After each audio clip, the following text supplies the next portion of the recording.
ஐபிஎல்ல மேட்ச்க்கு மேட்ச் 200, 250ன்னு பார்த்துட்டு, அப்படியே இந்த T20 வேர்ல்ட் கப் பார்க்க வந்தா, டீம்ஸ்லாம் 150 அடிக்கிறதுக்கே கஷ்டப்பட்டுருக்காங்க. அதுவும் இந்த நியூயார்க்ல புதுசா ரெடி பண்ண ஸ்டேடியம் படு மோசம். ஐபிஎல்ல பவர் பிளேல அடிச்ச ஸ்கோர் அடிக்க இந்த கிரவுண்ட்ல 20 ஓவர் ஆட வேண்டியதா இருக்கு. ஐபிஎல்ல டாட் பால் பார்க்கறதே பெரிய அதிசயமா இருந்துச்சுன்னா, இந்த கிரவுண்ட்ல பவுண்டரிஸ் பார்க்கறதே அதிசயமா இருக்கு. அப்படி இந்த கிரவுண்ட்ல என்னதான் பிரச்சனை? பேட்ஸ்மேன்லாம் ஏன் இவ்ளோ கஷ்டப்பட்டாங்க? அப்படின்றத தான் இந்த வீடியோல பார்க்க போறோம். ஹாய், ஹலோ, வணக்கம் and welcome to our show cricket Kumar. First இந்த நாசோ கவுண்டி இன்டர்நேஷனல் கிரிக்கெட் ஸ்டேடியத்தோட பேக்ரவுண்ட் என்னன்னு பார்ப்போம். யுஎஸ்ஏல கிரிக்கெட்டை ப்ரமோட் பண்ணுற ஒரு விதமாக தான் இந்த வருஷம் வேர்ல்ட் கப் வெஸ்ட் இண்டீஸ் மற்றும் யூஎஸ்ஏல கண்டக்ட் பண்ணுறாங்க. யூஎஸ்ஏவை பொறுத்த வரைக்கும் கிரிக்கெட் விளாட்றவங்களும் சரி, அதை விரும்பி பார்க்குற ஃபேன்ஸும் சரி, எண்ணிக்கையில் ரொம்ப ரொம்ப கம்மி. மற்ற ஸ்போர்ட்ஸ்க்கு இருக்கிற இம்பார்ட்டன்ஸ் மாதிரி யூஎஸ்ஏல கிரிக்கெட்டுக்கான இம்பார்ட்டன்ஸ் ரொம்ப கம்மி. அதனாலேயே அங்கே இருக்க நம்பர் ஆஃப் இன்டர்நேஷனல் ஸ்டேடியம்ஸும் கம்மி, அதோட சீட்டிங் கெப்பாசிட்டியும் ரொம்பவே கம்மி. ஸோ ஐசிசி நல்ல சீட்டிங் கெப்பாசிட்டியோட ஒரு டெம்பரரி ஸ்டேடியம் பில்ட் பண்ணலாம், அதுவும் இந்த வேர்ல்ட் கப்காக பில்ட் பண்ணலாம் அப்படின்னு பிளான் பண்ணாங்க.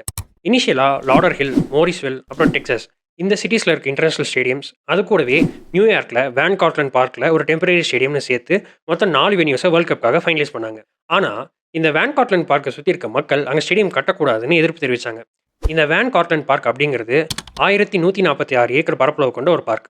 இங்கே ஃபுட்பால், ரக்பி, பேஸ்பால், கிரிக்கெட், கால்ஃப்னு ஏகப்பட்ட ஸ்போர்ட்டிங் ஃபெசிலிட்டிஸ் இருக்குது. சப்போஸ் இங்கே ஸ்டேடியம் கட்ட வேண்டிய நிலமை வந்தால், ஸ்டேடியம் கட்ட ஸ்டார்ட் பண்ணதுலேருந்து இந்த வேர்ல்ட் கப் முடிகிற வரைக்குமான பீரியடில் அங்கே இருக்க லோக்கல் பீப்புள் யாருமே அந்த பார்க்குள்ளே போக முடியாது. அப்புறம் அது மற்ற ஸ்போர்ட்ஸ் விளையாடுறவங்களை அஃபெக்ட் பண்ணும்.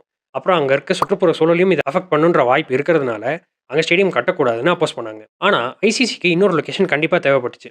எப்படி யூஎஸ்ஏ டீமில் மற்ற கண்ட்ரி பிளேயர்ஸ் நிறைய பேர் இருக்காங்களோ, அதே மாதிரி தான் இந்த நியூயார்க் மெட்ரோபாலிட்டன் ஏரியாவில் Indian and south Asian population அதிகம். ஸோ இந்த ரீஜனில் ஒரு ஸ்டேடியம் கட்டினா தான் அங்கே வரவேற்பு அதிகமாக இருக்கும்னு ஒரு வழியாக இந்த நாசா கவுண்டின்ற இடத்த ஃபைனலைஸ் பண்ணுறாங்க. ஆனால் இதுவே போன வருஷம் செப்டம்பர் 22 தான் ஃபைனலைஸ் ஆகுது. அதுக்கப்புறம் ஐசிசி கிட்ட ஃபண்டு வாங்கி டிசைன் போட்டு அப்படி இப்படின்னு எப்படியோ ஒரு 34,000 சீட்டிங் கெப்பாசிட்டியோட இந்த ஸ்டேடியமை நியூயார்க்கில் வேர்ல்ட் கப்புக்கு முன்னாடி கட்டி முடிச்சிட்டாங்க. இப்போது இந்த கிரவுண்டில் இருக்க பிரச்சனைக்கு வருவோம். இந்த கிரவுண்டோட மிகப்பெரிய பிரச்சனையே இது ரொம்ப ஷார்ட் டியூரேஷனில் கட்டி முடிச்சது தான். வெறும் 106 நாளில் மொத்த கன்ஸ்ட்ரக்ஷனையும் முடிச்சிருக்காங்க. கிரவுண்டுக்கு வெளியே இருக்க கன்ஸ்ட்ரக்ஷன்லாம் என்னதான் மாடர்ன் டெக்னாலஜியை வச்சு குயிக்காக கம்ப்ளீட் பண்ணாலும், விளையாட போகிற ஃபீல்டு, அதோட பிச்சு, இதெல்லாமே பக்காவாக ரெடி ஆகிறதுக்கு நிறைய டைம் தேவைப்படும் இல்லையா? அங்கே தான் இவங்க கோட்டை விட்டாங்க. இந்த ஸ்டேடியத்தோட டிசைன் அப்ரூவ் ஆகி கன்ஸ்ட்ரக்ஷன் ஸ்டார்ட் பண்ணுறதுக்கே ஜனவரி பாதிக்கு மேலே ஆயிடுச்சு. அந்த டைமில் நியூயார்க்கில் வின்டர் டைம் வேறு. ஸோ ஸ்டேடியம் கட்ட ஸ்டார்ட் பண்ணுறதுல ஏகப்பட்ட சேலஞ்சஸ். ஸ்னோஃபாலை ரிமூவ் பண்ணி கிரவுண்டோட பேஸ் ஆயில் ரெடி பண்ணுறதுலாம் ரொம்பவே சேலஞ்சிங்கான டாஸ்க். அதுவும் அங்கே இருக்க கோல்டான கண்டிஷன்ஸில் கிரிக்கெட் பிச்சை ரெடி பண்ணணும் அப்படிங்கிறது சாத்தியமே கிடையாது. அதனால் கிரிக்கெட் பிச்சை மட்டும் வேற எங்கேயாவது ரெடி பண்ணிவிட்டு ஸ்டேடியமோட ஒர்க்லாம் முடிஞ்சதுக்கப்புறம் கிரவுண்டில் கொண்டு வந்து வச்சிடலாம் அப்படின்னு பிளான் பண்ணுறாங்க. அதை தான் ட்ராப்பின் பிச்சுன்னு சொல்லுவாங்க. இந்த ட்ராப்பின் பிச்சஸ் எல்லாமே ஆஸ்திரேலியாவில் ரொம்பவே காமனான ஒன்று. மெல்பர்ன், பெர்த் மாதிரியான இன்டர்நேஷனல் ஸ்டேடியம்ஸ்லாம் கிரிக்கெட் மட்டும் இல்லாமல் ரக்பி, ஃபுட்பால் கூட ஆடுவாங்க. அப்படி இந்த பிளேயர்ஸ் எல்லாம் பிச் மேலே ஓடுறப்போ அது பிச்சை டேமேஜ் பண்ணிருங்கிறதுனால கிரிக்கெட் சீசன் முடிஞ்சதும் அந்த பிச்சை ரிமூவ் பண்ணிவிட்டு ஆர்டிஃபிஷியல் புல்தரை போட்டு விளையாட யூஸ் பண்ணிக்குவாங்க. அப்படி இந்த பிச்சை கேரி பண்ணுறதுக்கும் ஒரு இடத்துல இன்னொரு இடத்துல எடுத்துகிட்டு போகிறதுக்கும் அதுக்குன்னே தனியாக ஸ்டீல் ட்ரேஸ் வச்சுருப்பாங்க. இந்த ட்ரேஸை ஆஸ்திரேலியாவோட அடிலைட் சிட்டிலேருந்து வாங்கி ஆஸ்திரேலியன் கியூரேட்டர்ஸோட கைடன்ஸோட ஃப்ளோரிடாவில் இந்த நாசா கவுண்டி ஸ்டேடியத்துக்கான பிச்சை ரெடி பண்ண ஸ்டார்ட் பண்ணுறாங்க. அதுவுமே இந்த வருஷத்தோட ஸ்டார்டிங்கில் தான் ஸ்டார்ட் பண்ணியிருக்காங்க. அப்படி ஃப்ளோரிடாவில் ப்ரிப்பேர் பண்ணி நியூயார்க்குக்கு ட்ரக் மூலமாக கொண்டு வந்து இந்த ஸ்டேடியமில் வச்சுருக்காங்க. யூஸ்வலி ஆஸ்திரேலியாவில் யூஸ் பண்ணுற ட்ராப்பின் பிச்சர்ஸ் நல்ல ஈவனான பவுன்ஸ் கொடுக்கும். இந்த பிச்சும் அப்படி தான் இருக்கும்னு இவங்க நினச்சாங்க. ஆனால் உண்மை என்னென்னா, இந்த ட்ராப்பின் பிச்சர்ஸ் எல்லாமே விளாட தான் செட் ஆகும். அதுக்கு நிறையவே டைம் தேவைப்படும்.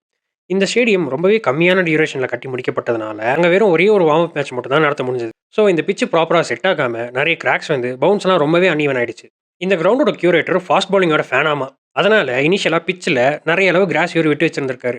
இது போதாதுன்னு இந்த டிவியில் மேட்ச் பார்க்குறவங்களுக்குலாம் ஒரு கம்ஃபர்டபுளான டைம் ஸ்லாட் இருக்கணும்னு சொல்லி அங்கே நியூயார்க்கில் காலையில் 10:30 மணிக்கு மேட்ச் நடத்துகிறாங்க. மார்னிங் டைமில் இந்த பிச்சில் மாய்ச்சர் கண்டென்ட் நல்லாவே இருக்கும். அதுதான் இந்த ஃபாஸ்ட் பவுலர்ஸ்க்கு பால் மூவ்மெண்ட்டில் ஹெல்ப் பண்ணும். பாதி மேட்சஸ் நடத்துகிறப்போ ஓவர் காஸ்ட் கண்டிஷன்ஸ் வேறு. நினச்சி பாருங்கள், uneven bounce, seam movement, swing, overcast conditions, பிச்சில் நிறைய கிராஸு, மாய்ச்சரு, இதில் ஏதாவது ஒன்று இருந்தால் கூட பேட்டிங் ஆடுறது ரொம்பவே கஷ்டம். இது எல்லாமே இருந்தால் பேட்ஸ்மேன் எப்படி தாங்க ஆடுறது? சரி, இதெல்லாம் கணிச்சு பேட்ஸ்மேன் ஒரு வழியாக நல்ல ஸ்ட்ரோக் ஆடினாலும் அடுத்த வெளியில் அங்கே இருக்க அவுட்ஃபீல்டு. இந்த அவுட்ஃபீல்டுமே பார்த்தீங்கன்னா ஏப்ரல் எண்டில் தான் ஃபுல் கிராஸும் போட்டு முடிச்சிருக்காங்க. அதனால் இந்த அவுட்ஃபீல்டும் செட் ஆகாமல் ரொம்பவே சாஃப்டாக இருக்குது. பால் அது மேலே படுறப்போ நிறைய மண் வெளியே வருது. அது கூடவே இந்த கிராஸுமே ரொம்பவே திக்காக இருக்குது. இப்படி அவுட்ஃபீல்டு இருந்துச்சுன்னா அது பாலோட வேகத்தை குறைச்சிடும். அதனாலேயே பேட்ஸ்மேன் நல்ல ஷாட் ஆடினாலும் பவுண்டரி கிடைக்காம போயிடுச்சு. ஆல்ரெடி பால் எப்படியே வந்துட்டு இருக்கு. கேப்பில் அடித்தாலும் பவுண்டரிஸ் வர மாட்டேங்குது. சரி, ஒரு அக்ரெசிவ் ஸ்ட்ரோக் அடி பவுலர் மேலே ப்ரெஷர் போடலாம், இல்லை செட்டில் ஆகிட்டு 6 அடிக்கலான்னு பார்த்தா இங்கே இருக்க பவுண்டரிஸ் எல்லாமே ஆல்மோஸ்ட் 70 மீட்டர்ஸ்க்கு மேலே. பெங்களூர், டெல்லி மாதிரி 59 மீட்டர்ஸ் பவுண்டரி இருந்தால் கூட பரவாயில்ல, மிஸ்டைம் ஷாட் 6 போகும்னு சொல்லலாம்.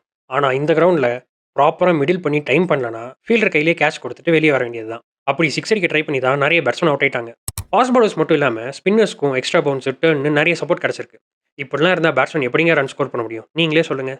இனிஷியலாக இந்த கிரவுண்டில் ஆன 2 மேட்சஸும் லோ ஸ்கோரர்ஸாக ஆனதுனால இந்த கண்டிஷன்ஸை மாற்றணும்னு கியூரேட்டர்ஸ் நிறையவே ரெமடிஸ் எடுத்தாங்க. அவுட்ஃபீல்டில் இருக்க கிராஸை ட்ரிம் பண்ணுறது, பிச்சில் இருக்க கிராஸ் லெவலை கம்மி பண்ணுறது, அந்த கிராக்ஸோட கேப்லலாம் சாயில் போட்டு நல்லா ஃப்ளாட்டாக ரோல் பண்ணுறதுன்னு நிறையவே ட்ரை பண்ணாங்க.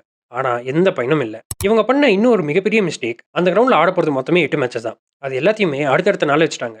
ஸோ அங்கே இருக்க ப்ராப்ளம் என்னென்னு ஐடென்டிஃபை பண்ணி ரெக்டிஃபை பண்ணுறதுக்கு கியூரேட்டர்ஸ்க்கு போதுமான டைம் இல்லை. ஐசிசியும் இந்த கிரவுண்ட் ஸ்டாஃபும் சேர்ந்து பல எக்ஸ்பெக்டேஷன்ஸோட ஏகப்பட்ட எஃபர்ட்ஸ் எடுத்து இந்த ஸ்டேடியத்தை ரெடி பண்ணியிருக்காங்க. பட் நமக்கு கிடைச்சது எல்லாமே லோ ஸ்கோரிங் த்ரில்லர்ஸ் தான். ஐபிஎல்ல ஹை ஸ்கோரிங் கேம்ஸாக பார்த்துட்டு இப்படி லோ ஸ்கோரிங் த்ரில்லர்ஸ் பார்க்குற எக்ஸ்பீரியன்ஸ் எப்படி இருக்குன்னு கமெண்ட்டில் சொல்லுங்கள். நீங்கள் ஹை ஸ்கோரிங் கேம்ஸோட ஃபேனா இல்லை இந்த மாதிரி லோ ஸ்கோரிங் த்ரில்லர்ஸோட ஃபேனான்று அதையும் கமெண்ட்டில் சொல்லுங்கள். அப்படியே இந்த வீடியோவில் இருக்க இன்ஃபர்மேஷன் உங்களுக்கு பிடிச்சிருந்தா லைக் பண்ணுங்கள், ஷேர் பண்ணுங்கள்.